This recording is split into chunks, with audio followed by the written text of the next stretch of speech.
நண்பர்கள் அனைவருக்கும் வணக்கம். இன்னைக்கு நம்ம இந்த வீடியோவில் யூபிஐ பயன்படுத்தும் வாடிக்கையாளர்களுக்கு புதிய மாற்றம் அமலுக்கு வர உள்ளன. ஸோ அது என்ன மாற்றம் அப்படின்றத இப்போ நம்ம பார்த்துடலாம். யூபிஐ மூலம் நடைபெறும் பண பரிவர்த்தனைகளில் இருக்கும் ரெக்வஸ்ட் மணி அம்சத்தை வரும் அக்டோபர் 1 முதல் நிரந்தரமாக நீக்க தேசிய பண பரிவர்த்தனை கழகம் முடிவு செய்துள்ளது.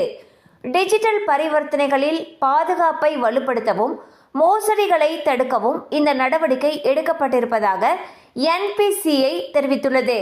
தற்பொழுது பல்வேறு யூபிஐ மோசடிகளில் ரெக்வஸ்ட் மணி அம்சம் தவறாக பயன்படுத்தப்படுவதாக குற்றச்சாட்டுகள் எழுந்திருந்தன. இதனால் வாடிக்கையாளர்களுடைய நிதி பாதுகாப்பை முன்னிட்டு இந்த அம்சத்தை முற்றிலுமாக நீக்க முடிவு செய்யப்பட்டுள்ளது. ஸோ பார்த்தீங்கன்னா தற்பொழுது யூபிஐ டிரான்சாக்ஷன் தான் அனைத்து விதமான மக்களால் பெரிதும் பயன்படுத்தக்கூடிய ஒரு பண பரிவர்த்தனை முறையாக இருக்கு. இந்நிலையில் யூபிஐ ஆப்ஷனில் இருக்கக்கூடிய ரெக்வஸ்ட் மணி அப்படிங்கிற ஆப்ஷனை அக்டோபர் 1 நிரந்தரமாக நீக்கிறதுக்கு முடிவு செஞ்சுருக்காங்க.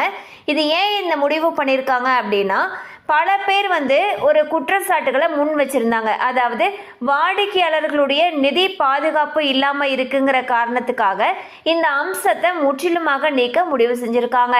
கண்டிப்பாக அந்த அப்டேட் உங்களுக்கு பயனுள்ளதாக இருந்திருக்கும் நம்புகிறோம். மேலும் இது போல் அப்டேட்ஸ் உங்களை உடனே ரீச் ஆகணும்னு நினச்சிங்கன்னா நம்ம சேனலோடு தொடர்ந்து இணைந்திருங்கள். தேங்க்யூ ஃபார் வாட்சிங்.